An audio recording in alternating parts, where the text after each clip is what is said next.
Préparez-vous, préparez-vous, préparez vos cœurs à recevoir la vérité. Préparez-vous à recevoir la vérité chez vous. Préparez-vous, préparez-vous, préparez vos cœurs à recevoir la vérité. Préparez-vous à recevoir la vérité chez vous. Sans ta lumière, Seigneur, que serions-nous dans ce monde en perdition, sans direction, cherchant la voie. C'est l'heure de la vérité. C'est l'heure de la vérité. La vérité qui divise et qui dérange, mais aussi et surtout la vérité qui affranchit, la vérité qui sauve, la vérité qui délivre, la vérité qui libère. Vous connaîtrez la vérité et la vérité vous rendra libre, a dit le Seigneur Jésus-Christ dans l'évangile de Jean chapitre 8, le verset 32. Vous tous qui aimez la vérité et surtout la vérité biblique, soyez abondamment bénis au nom du Seigneur Jésus-Christ. Pour vous servir, je suis le pasteur et serviteur du Seigneur Jésus-Christ, Rodrigue Genji. Alléluia, gloire à Dieu. Amen.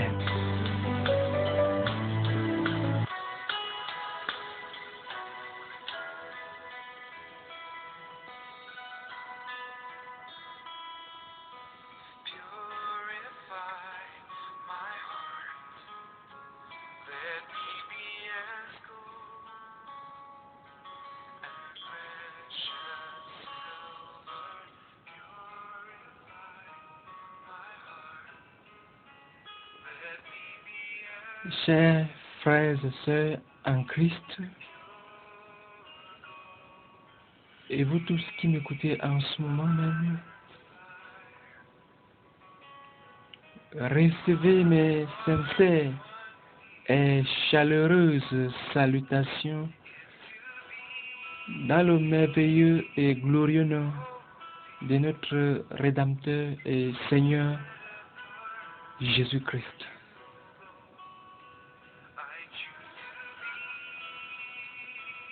C'est toujours un réel plaisir pour moi de venir partager la sainte parole du Seigneur avec vous.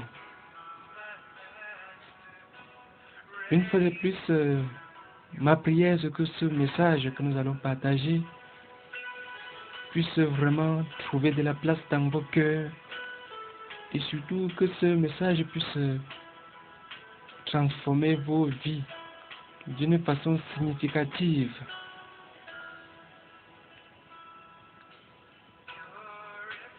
Le titre de notre message que nous allons partager en ce moment même, c'est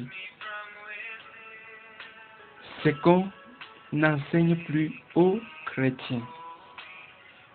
Oui, ce qu'on n'enseigne plus aux chrétiens.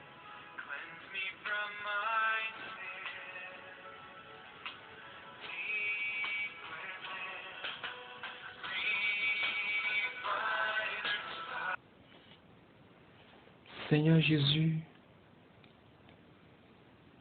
une fois de plus que ton nom soit béni pour ce privilège que tu nous donnes de nous entretenir, Seigneur, par ta sainte parole.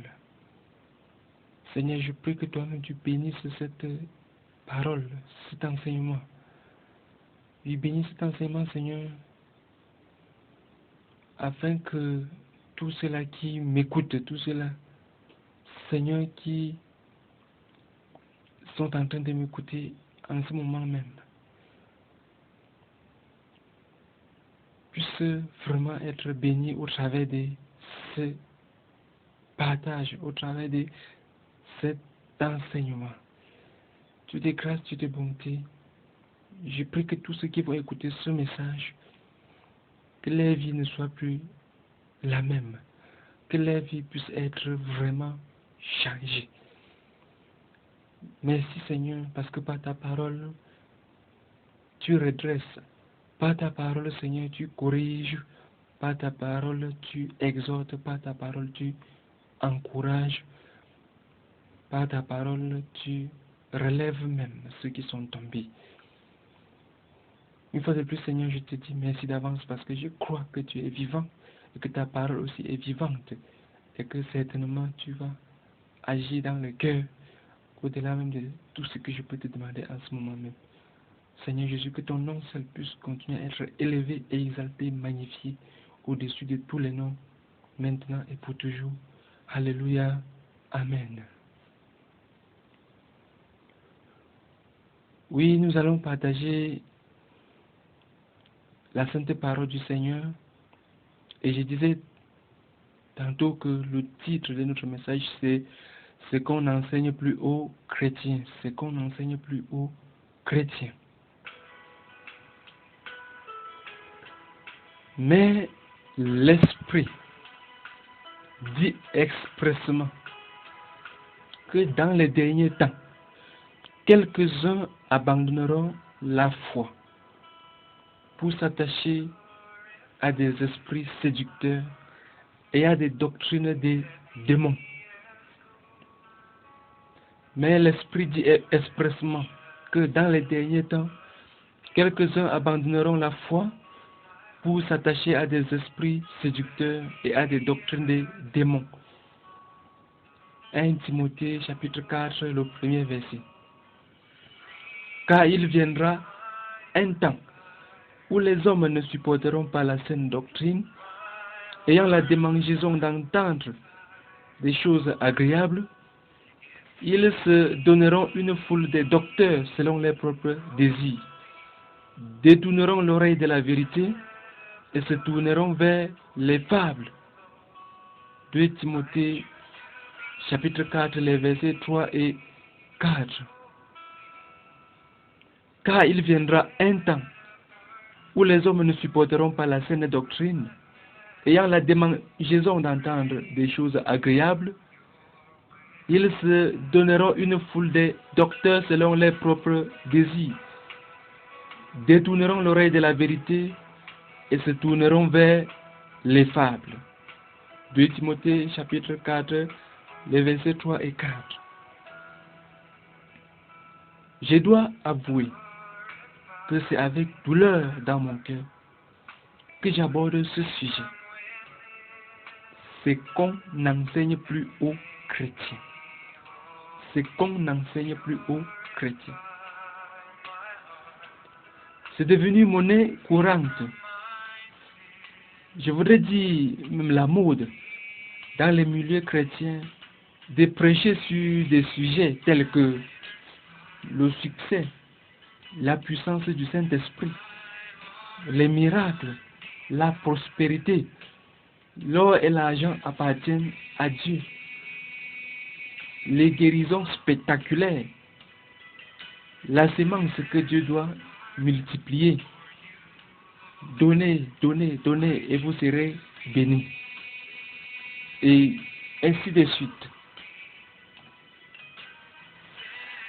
En tant qu'enfant et serviteur du Seigneur Jésus-Christ, je reconnais bien que la Bible donne des enseignements clairs sur tous ces sujets. Donc tous ces sujets ont des fondements bibliques. Mais le problème, c'est qu'ils sont devenus des thèmes favoris de beaucoup qui se disent serviteurs de Dieu d'aujourd'hui. Les thèmes qu'ils ont sortis de leur contexte afin que cela leur serve de prétexte et de masque pour assouvir les convoitises et les motifs impurs de leur cœur. Tout cela au détriment des enseignements qui aideront les enfants de Dieu à avoir la crainte de Dieu dans leur cœur, à être plus sérieux avec Dieu, à être délivrés des choses de ce monde qui font la guerre à l'âme, à se sanctifier chaque jour afin d'être prêt à tout moment pour l'enlèvement. Voilà les sujets qu'on n'entend presque plus dans les milieux chrétiens, pourtant qu'ils leur sont salutaires. Ce qui est encore plus écœurant, c'est que toutes ces choses que prêchent tous ceux-là qui ont abandonné le Seigneur ou qui ne l'ont même jamais connu, même s'ils utilisent toujours le nom du Seigneur, d'après Matthieu chapitre 7, à partir du verset 21 au verset 23, oui, toutes ces choses que prêchent tous ceux-là qui ont abandonné le Seigneur ou qui ne l'ont même jamais connu, ont pour but premier de satisfaire la chair et ses convoitises. Dans certaines assemblées, on ne juge que par l'argent. Le temps que l'on utilise pour prêcher sur les dîmes, les offrandes et les collectes dépasse le temps des enseignements. J'ai personnellement assisté à plusieurs réunions dites chrétiennes et même dites des réveils où en un seul culte ou en une seule réunion, il y a au moins 2, 3, 4, 5 types d'offrandes auxquelles on a donné des différents noms. C'est qu'est-ce que les chrétiens a donné et redonné. En fait, tout tourne autour de l'argent. Véritable culte des mammons. Ils n'ont pas encore compris, comme le prophète Balaam, qu'on ne peut pas servir Dieu et l'argent en même temps. Luc chapitre 16, à partir du verset 13 au verset 14.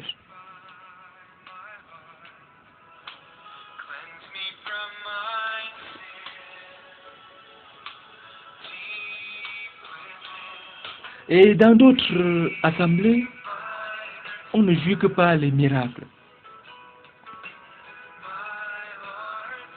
Ils sont prêts à tout pour produire ce qu'ils appellent miracle.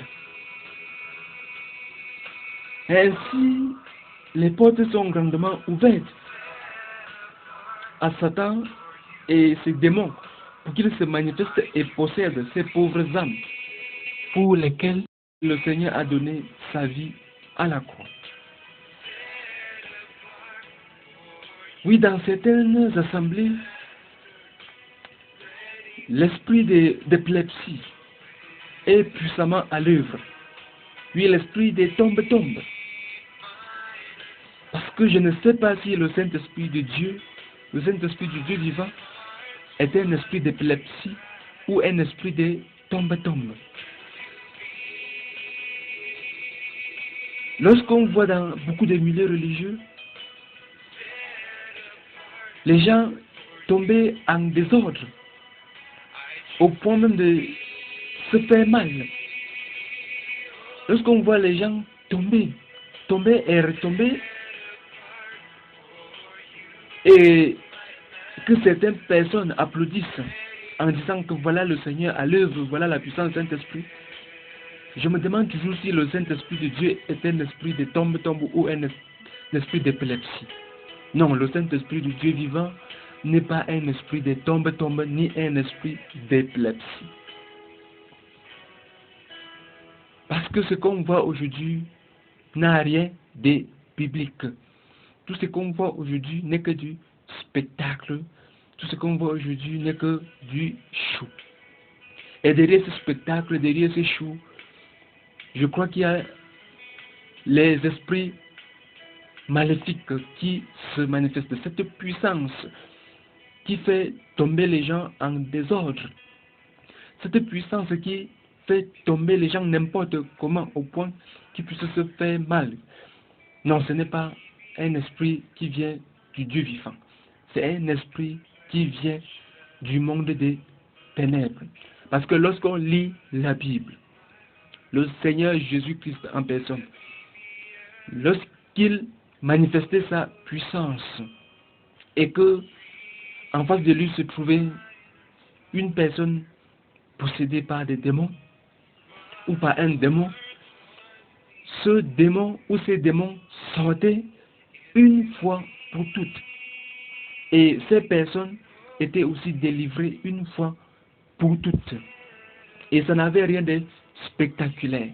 Ça n'avait rien de show que l'on voit aujourd'hui. Parfois dans certains milieux, certaines personnes, pour montrer qu'ils sont si puissants, parfois ils déclarent déjà même le nombre de gens qui vont tomber avant de commencer les spectacles. Et les gens sont assis, regardant avec admiration et parfois même applaudissant. Parce que les gens ne voient pas derrière cette puissance Satan. Je répète, lorsque le Seigneur Jésus-Christ délivrait les gens, ce n'avait rien de spectaculaire. Ce n'était pas du show. Et parfois dans beaucoup de milieux religieux, les mêmes personnes tombent chaque fois. Lorsqu'on regarde la Bible,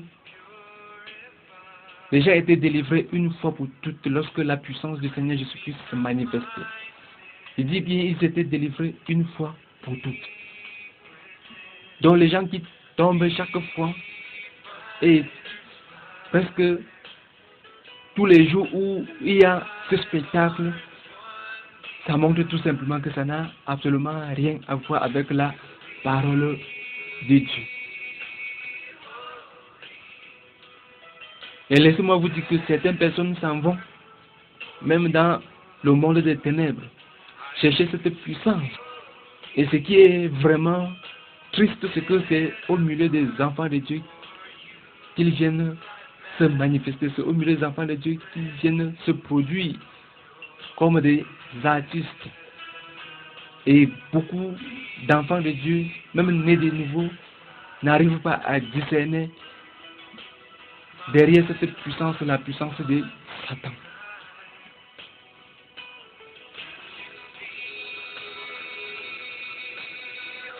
Et en passant, je veux vous rappeler que le Seigneur Jésus-Christ a dit, un jour les gens viendront, tout le monde, le dernier jour, certaines personnes viendront et lui diront, Seigneur, n'avons-nous pas fait beaucoup de miracles en ton nom? Et Jésus a dit qu'il leur répondra, retirez-vous de moi, ouvriers d'iniquité, je ne vous ai jamais connu. Donc les miracles ne sont pas un signe que ceux qui le font sont des serviteurs de Dieu. La Bible dit que même Satan peut faire beaucoup de miracles, si possible même au travers de ces miracles séduire les élus. Oui, faites très attention. Le Seigneur Jésus-Christ nous a aussi mis en garde que pendant cette période de la fin des temps, il y aura aussi un réveil spirituel des faux prophètes qui vont même se manifester avec beaucoup de faux miracles. Les faux miracles au travers desquels ils pourront même réussir à séduire les vrais enfants de Dieu. Attention, attention, attention.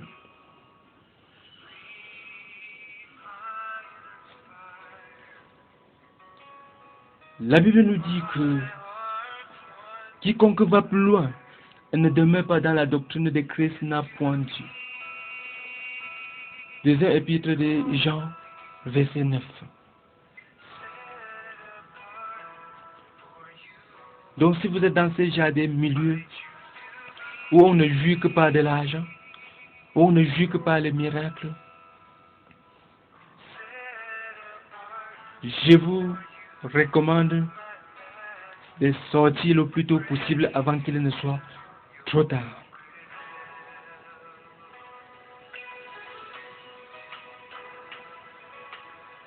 Les miracles authentiques du Seigneur ne se fabriquent pas. Je répète, les miracles authentiques du Seigneur ne se fabriquent pas.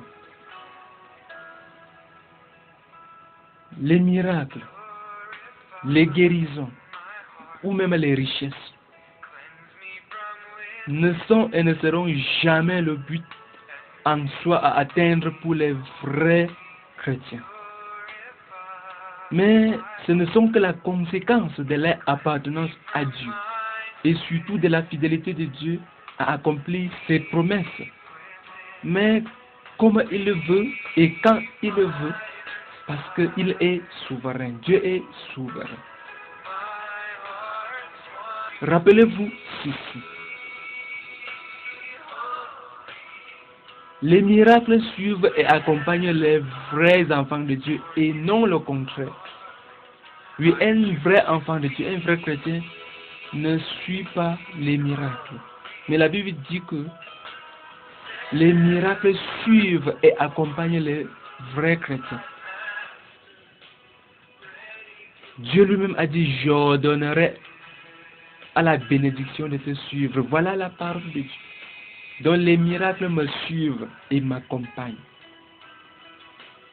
Je ne peux pas suivre les miracles.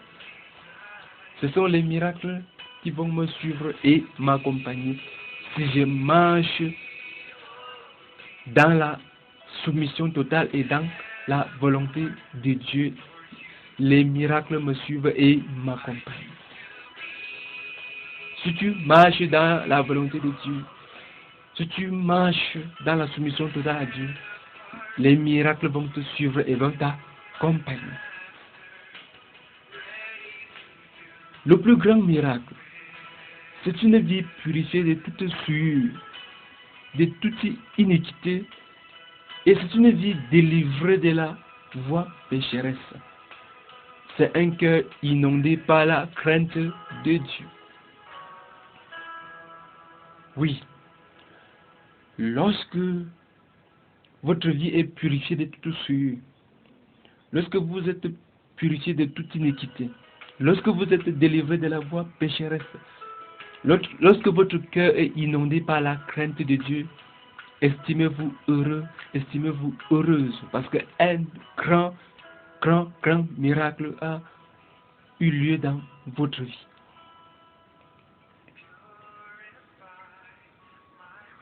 Certains faux prophètes et serviteurs de l'argent ou des mamans vont jusqu'à pratiquer la magie et la sorcellerie au milieu des enfants de Dieu.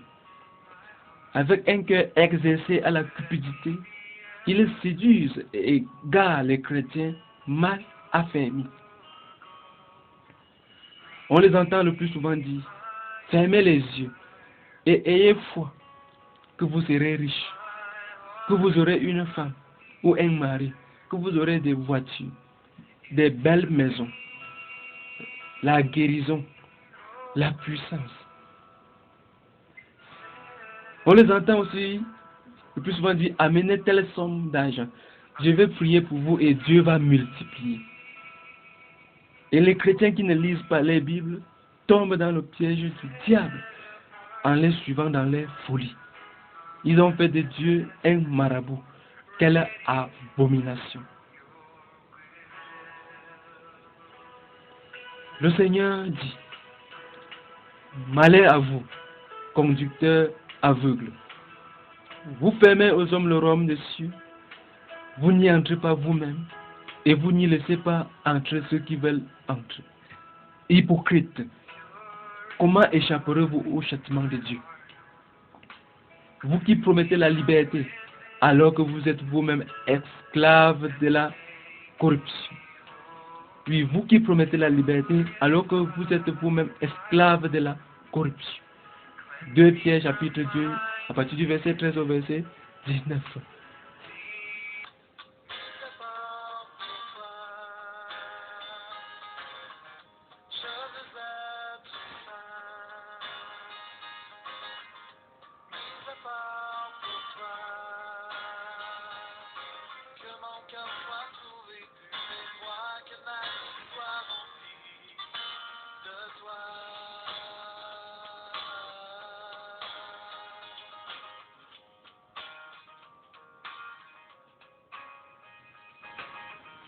Le bon berger connaît toutes ses brebis et il donne sa vie pour elles. Oui, le bon berger connaît toutes ses brebis et il donne sa vie pour elles. Mais les bergers d'aujourd'hui, oui, les bergers d'aujourd'hui dépouillent les brebis, s'engraissent et prennent chaque jour du poids tandis que les brebis ne font que maigrir pour finir par mourir. Puis, de nos jours, les rôles sont inversés. Au lieu que les bergers s'occupent des brebis, c'est plutôt les brebis qui s'occupent des bergers. Puis, au lieu que les bergers s'occupent des brebis, ce sont les brebis qui s'occupent des bergers. Que c'est terrible. Et les bergers dépouillent même les brebis. En fait, ça se comprend. C'est qu'ils sont des mercenaires et non des bergers.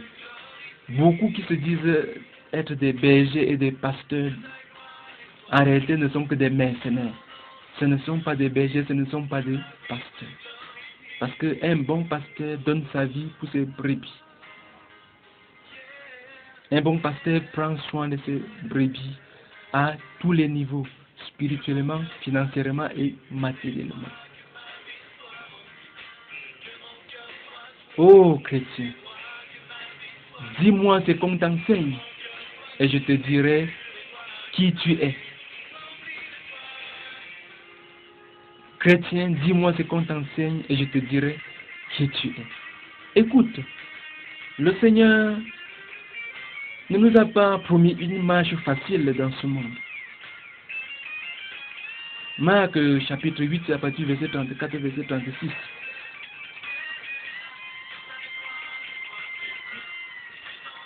Deux Corinthiens chapitre 6, à partir du verset 3 au verset 10. L'évangile de Jean chapitre 15 à partir du verset 18 au verset 20. Ou Actes des Apôtres chapitre 14 le verset 22. Ou Jean chapitre 16 le verset 33. Examinons ensemble ce précieux nom chrétien que toi tu portes.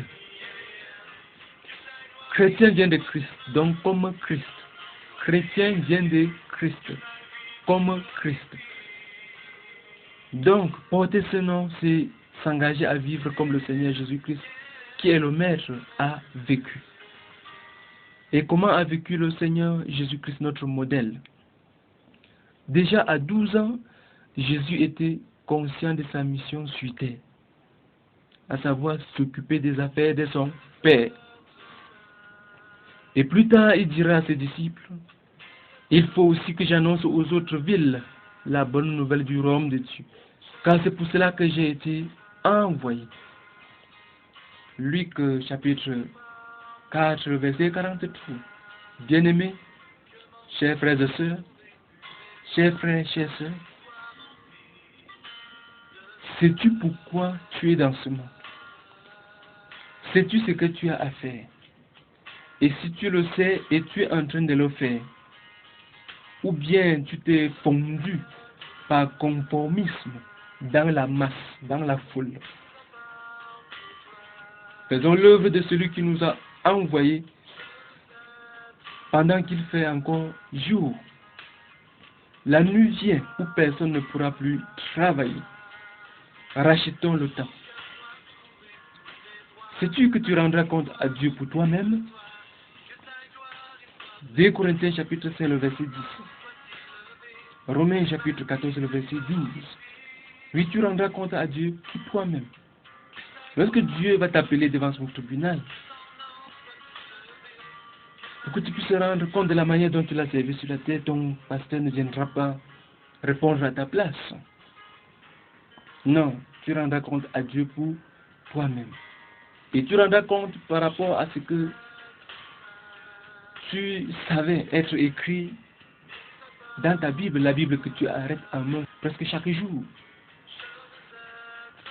Oui, tu ne dois pas seulement arrêter cette Bible entre tes mains, mais il faut pratiquer ce qui est écrit, parce que c'est par rapport à cela que tu rendras compte à Dieu.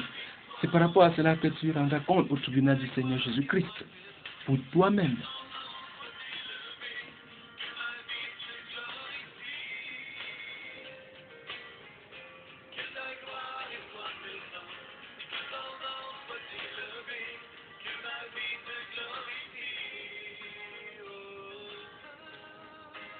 La Bible nous dit qu'un jour, quelqu'un est venu vers Jésus et lui a dit, Seigneur, je voudrais te suivre partout, partout où tu iras. Je voudrais te suivre, Seigneur. Et Jésus lui répondit, les renards ont des tanières et les oiseaux du ciel ont des nids, mais le Fils de l'homme n'a pas un lieu où il puisse reposer sa tête. Luc chapitre 9, verset 58. Le Seigneur Jésus-Christ n'avait pas où reposer sa tête sur la terre. Et longtemps avant qu'il ne vienne sur la terre, le prophète Ésaïe disait déjà de lui, homme des douleurs et habitué à la souffrance. Il a appris, bien qu'il soit fils, l'obéissance par les choses qu'il a souffert. Hébreux chapitre 5, le verset 8. Et c'est à cela que vous avez été appelés, parce que Christ aussi a souffert pour vous, vous laissant un exemple afin que vous suiviez ses traces. 1 Pierre chapitre 2, le verset 21.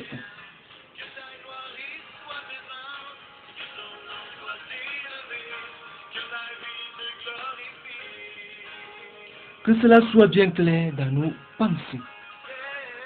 Je ne suis pas du tout en train d'enseigner qu'un chrétien ne peut ou ne doit pas être heureux ou qu'il ne doit pas jouir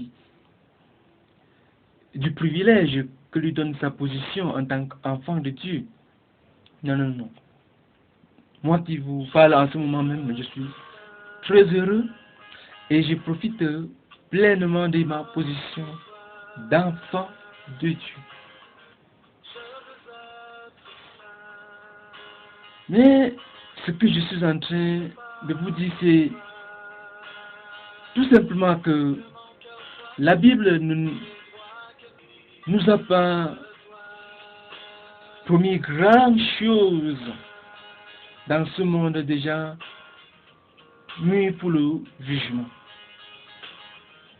Oui, la Bible nous enseigne qu'en tant que citoyens de la cité céleste, nous n'avons pas grand chose à attendre de ce monde déjà mis pour le jugement. Ce monde qui a été toujours hostile envers Dieu et envers ses serviteurs fidèles. Jean chapitre 15 à partir du verset 18 au verset 20. Mais notre espérance c'est la vie à venir. Raison pour laquelle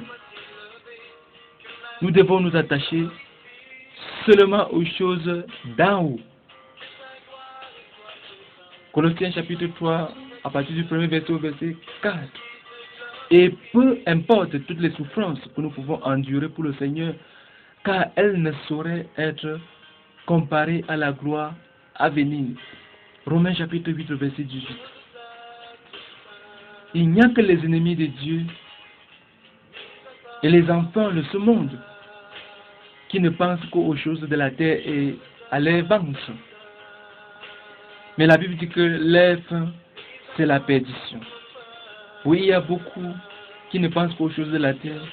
Il y a beaucoup qui se disent serviteurs de Dieu, enfants de Dieu, serviteurs de Dieu, mais qui ne pensent qu'à leur ventre. Qui ne pensent qu'aux choses de la terre. Mais leur fin, c'est la perdition. Philippiens chapitre 3, à partir du verset 17 au verset 21.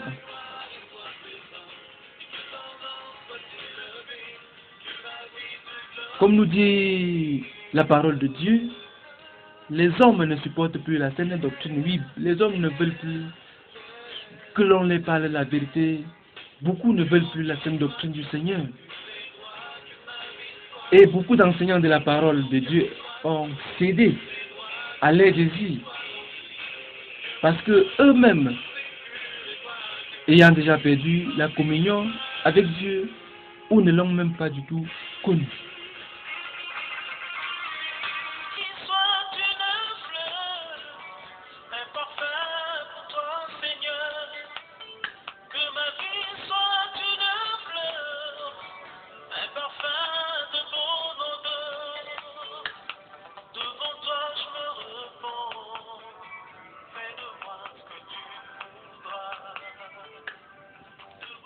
C'est qu'on n'enseigne plus. C'est qu'on n'enseigne plus. Que ce livre de la loi, la Bible ne s'éloigne point de ta bouche. Médite-le jour et nuit pour agir fidèlement selon tout ce qui y est écrit. Josué chapitre 1, le verset 8. Cherchez premièrement le royaume et la justice de Dieu. Et toutes ces choses, c'est-à-dire ce qui nous est nécessaire pour vivre, nous seront données par-dessus. Cherchez premièrement le royaume de Dieu et sa justice, et toutes les autres choses vous seront données cadeau. Matthieu chapitre 6, le verset 33. Quand nous n'avons rien à porter dans ce monde, et il est évident que nous n'en pouvons rien emporter. Si donc nous avons la nourriture, le vêtement, cela nous suffira. 1 Timothée chapitre 6 à partir du verset 3 au verset 13. Contentez-vous de ce que vous avez. Hébreux chapitre 13 le verset 5. Philippiens chapitre 4 à partir du verset 11 au verset 12. Nous sommes étrangers et voyageurs sur la terre. Hébreux chapitre 11 le verset 13. 1 Pierre chapitre 2 le verset 11. Le Seigneur Jésus-Christ n'était pas du monde. Nous non plus, nous qui sommes chrétiens enfants de Dieu, nous ne sommes plus du monde. L'évangile de Jean chapitre 15 à partir du verset 18 au verset 20. Chapitre 17 le verset 16 de l'évangile de Jean. Attachez-vous aux choses d'en haut et non à celles qui sont sur la terre. Colossiens chapitre 3 le verset 2. Évangéliser n'est pas une option, n'est pas un choix, mais un ordre. Matthieu chapitre 28, les versets 19 et 20. L'évangile de Marc chapitre 16, le verset 15. 1 Corinthiens chapitre 9, le verset 16. Ne pas sortir de nos églises, de nos temples, pour aller prêcher l'évangile qui sauve, même jusqu'aux extrémités de la terre, est un très grand crime. Car la destinée éternelle des hommes dépend de l'évangile. Comment croiront-ils à ce qu'ils n'ont pas entendu? Et Jésus dit, lorsque cette bonne nouvelle sera prêchée dans toutes les nations pour servir de témoignage, alors viendra la fin. Bien-aimés, gagner les âmes pour le paradis éternel doit être la priorité des priorités dans nos vies. Ésaïe chapitre 59, le verset 16, la première partie. Ézéchiel chapitre 3, à partir du verset 17 au verset 19. Toute activité qui n'est pas liée au salut des âmes n'est que vanité.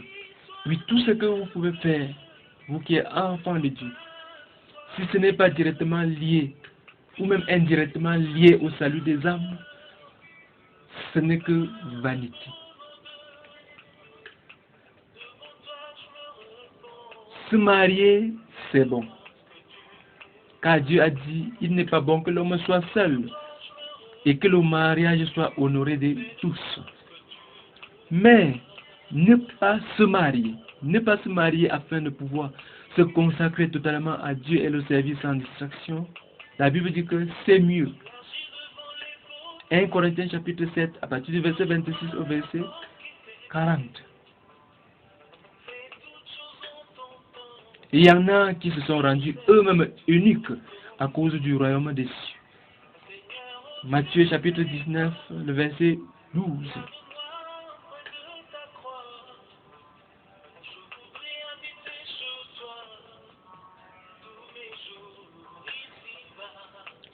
Gardez-vous avec soin de toute avarice, car la vie d'un homme ne dépend pas de ses biens. Serait-il dans l'abondance?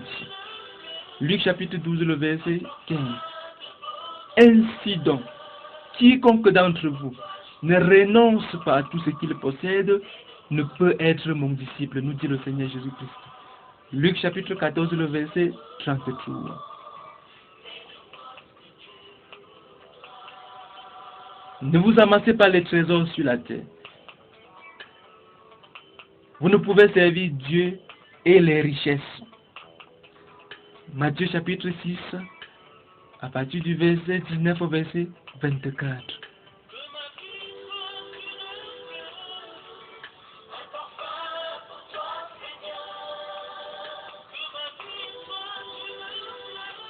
Nous ne sommes que des intendants des biens que le Seigneur nous donne sur la terre.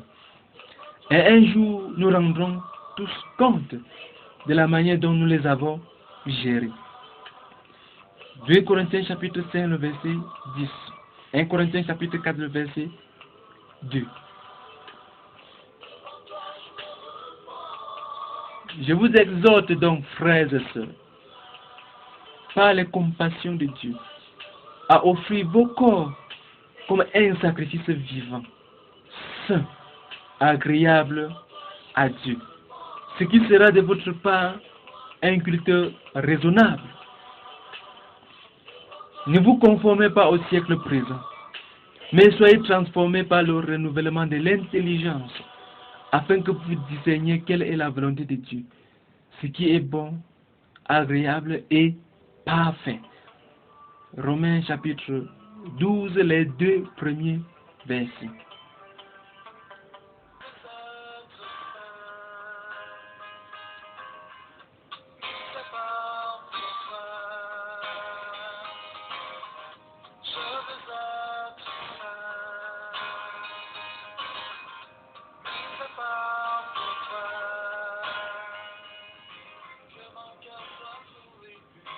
Mais, puisque celui qui vous a appelé est saint, vous aussi soyez saints dans toute votre conduite. Puisque celui qui vous a appelé est saint, vous aussi soyez saints dans toute votre conduite, selon qu'il est écrit, vous serez saints, car je suis saint, dit le Seigneur. 1 Pierre chapitre 1, les versets 15 et 16. Maintenant, étant affranchi du péché et devenu esclave de Dieu, vous avez pour fruit la sainteté et pour fin la vie éternelle. Maintenant, étant affranchi du péché et devenu esclave de Dieu, vous avez pour fruit la sainteté et pour fin la vie éternelle. Romains chapitre 6, le verset 22. Notez bien, la Bible dit que nous sommes devenus des esclaves de Dieu. Et un esclave a perdu le droit de décider de quoi que ce soit, de lui-même et pour lui-même. Oui, un esclave ne vit que pour son maître. Et nous ne vivons que pour notre maître qui est le Seigneur Jésus-Christ. Et nous n'avons rien à décider de nous-mêmes et pour nous-mêmes. C'est le Seigneur Jésus-Christ qui décide de tout. Et nous sommes là pour exécuter tout ce qu'il nous demande sans discuter.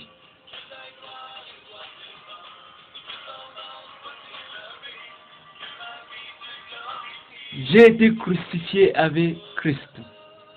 J'ai été crucifié avec Christ. Et si je vis, ce n'est plus moi qui vis. C'est Christ qui vit en moi. Galates chapitre 2, le verset 20. Souffre avec moi comme un bon soldat de Christ. 2 Timothée chapitre 2, à partir du verset 3 au verset 5 et le verset 15.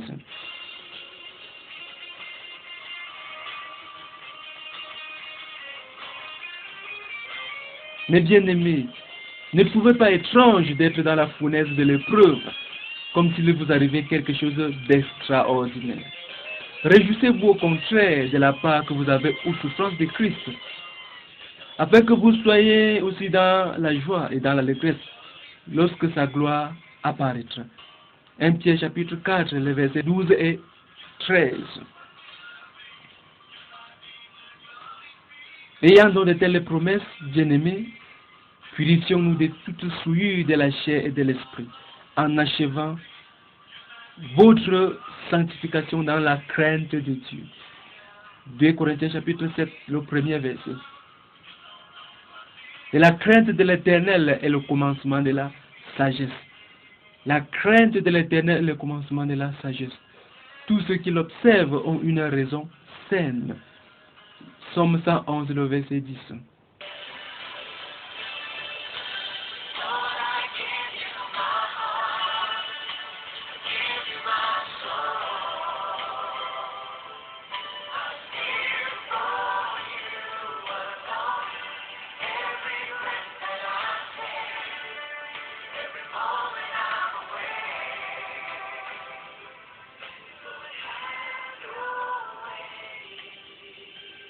Prenez garde à vous-même des craintes que vos cœurs ne s'apaisantissent par les excès du manger et du boire et par les soucis de la vie, et que le jour de l'enlèvement ne vous surprenne comme un voleur. Oui, prenez garde à vous-même, frères et sœurs, des craintes que vos cœurs ne s'apaisantissent par les excès du manger et du boire et par les soucis de la vie, et que le jour de l'enlèvement ne vous surprenne comme un voleur. Luc chapitre 21, le verset 34. Luc chapitre 17, le verset 34, 35 et le verset 36. Et puisque nous parlons de l'enlèvement dans ces passages, l'Église que le Seigneur viendra enlever n'aura ni rides, ni taches, ni rien de semblable, mais une Église qui est sainte et irréprochable. Éphésiens chapitre 5, le verset 27. L'Église que le Seigneur Jésus-Christ viendra enlever n'aura ni rides, ni taches, ni rien de semblable, mais sainte et irréprochable. Éphésiens chapitre 5, le verset 27. Le Seigneur Jésus-Christ dit, celui qui vaincra, je le ferai asseoir avec moi sur mon trône, comme moi j'ai vaincu et me suis assis avec mon Père sur son trône. Apocalypse chapitre 3, le verset 21. Bien-aimé, le Seigneur Jésus revient pour enlever les vainqueurs. Donc efforce-toi d'être un vainqueur. Soyez donc parfaits comme votre Père Céleste est parfait. Matthieu chapitre 5, le verset 48. Sois un vainqueur et que le Seigneur Jésus-Christ te bénisse. Alléluia. Amen.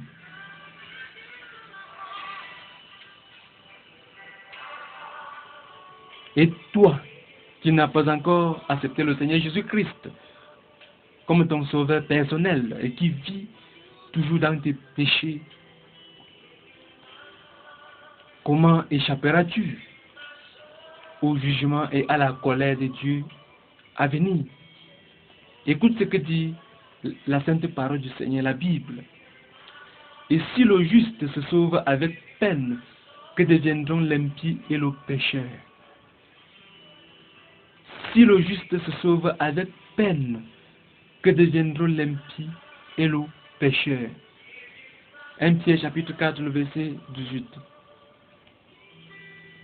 Si tu veux devenir enfant de Dieu, oui, parce qu'on devient enfant de Dieu en Jésus-Christ, tous les hommes sont des créatures de Dieu, mais tous les hommes ne sont pas les enfants de Dieu. On devient enfant de Dieu lorsqu'on se répand de ses péchés et qu'on accepte Jésus-Christ comme son Seigneur et Sauveur. Selon qu'il est écrit dans l'évangile de Jean, le premier chapitre, le verset 12, à tous ceux qui ont reçu le Seigneur Jésus-Christ, Dieu leur a donné le pouvoir de devenir enfants de Dieu.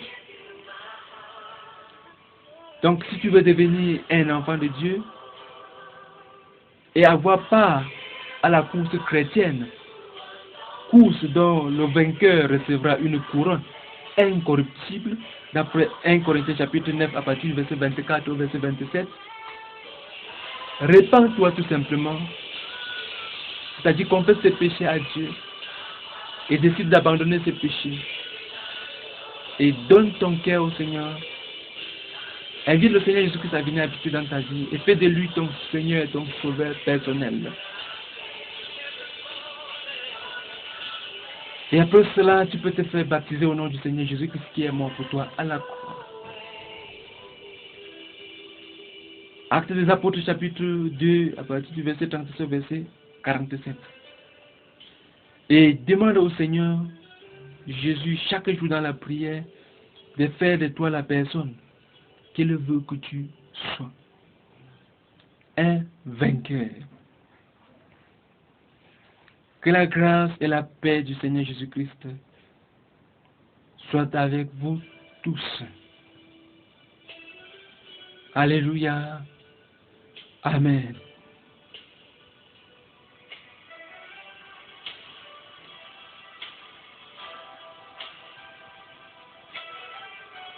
Pour tout contact ou pour tout conseil spirituel, je suis le pasteur et serviteur du Seigneur Jésus-Christ, Rodrigue Genji, domicilié à Bangaté dans l'ouest du Cameroun. Je réponds au numéro de téléphone 77 61 93 77. 77 61 93 77. Et aussi au 96 36 25 40. 96 36 25 40. Et vous pouvez précéder ce numéro de 00 237 si vous m'appelez hors du Cameroun. Si vous voulez, vous pouvez aussi m'écrire à l'adresse électronique rodrigue.genji@yahoo.fr rodrigue.genji@yahoo.fr. Genji s'écrit N-J-E-N-D-J-I.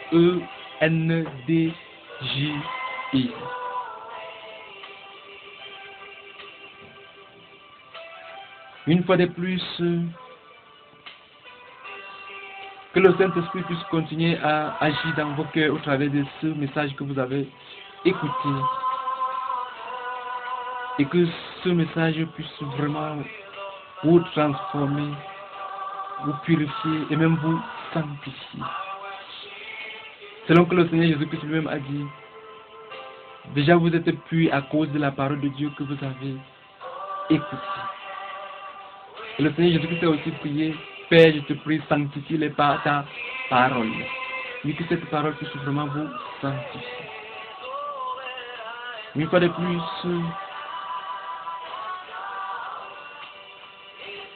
que la grâce du Seigneur puisse surabonder dans vos vies. Et que l'honneur, la gloire, la majesté reviennent au roi des rois, le Seigneur des seigneurs. Le Seigneur Jésus-Christ, maintenant et pour l'éternité. Alléluia. Amen.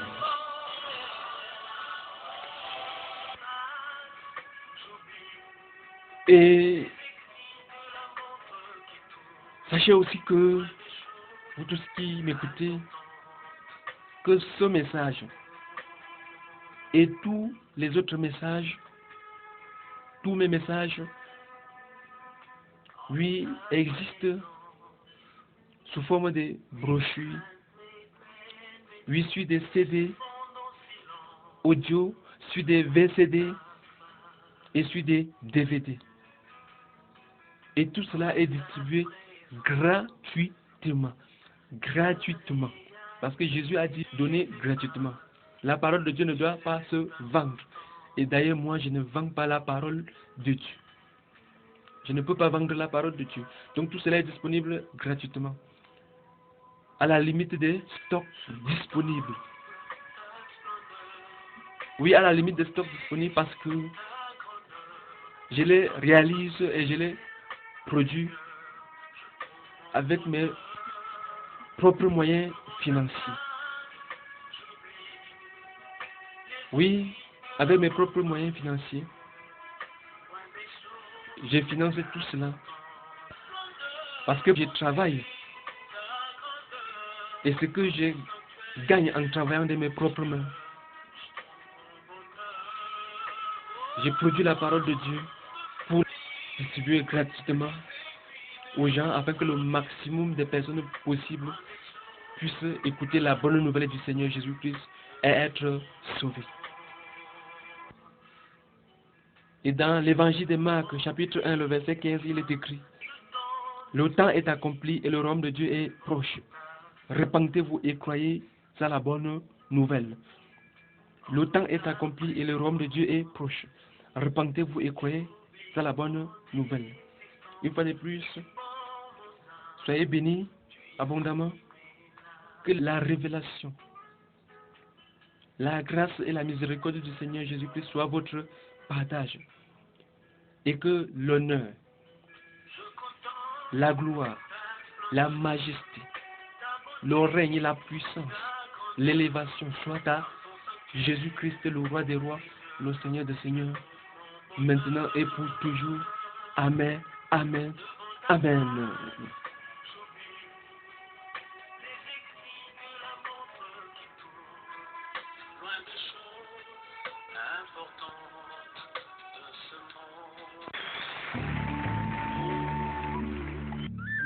Je suivrai mon Seigneur, je suivrai mon Seigneur et mon Maître, sans jamais m'éloigner de ses pas, sans que rien ici-bas ne m'arrête. Je suivrai mon Seigneur et mon Maître, sans jamais m'éloigner de ses pas. S'il vous plaît, ne gardez pas ce message pour vous seul. Faites tout pour le partager avec le maximum de personnes possibles autour de vous. Et je suis sûr que le Seigneur Jésus-Christ ne manquera pas de vous bénir. Amen.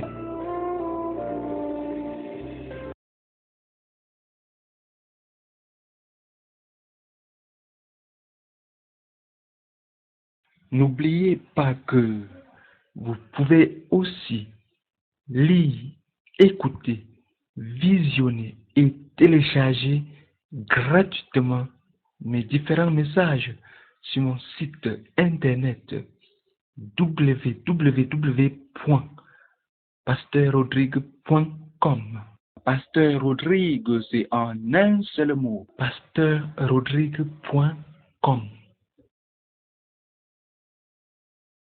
Attention, attention, il est strictement interdit de modifier de quelque manière que ce soit ce message.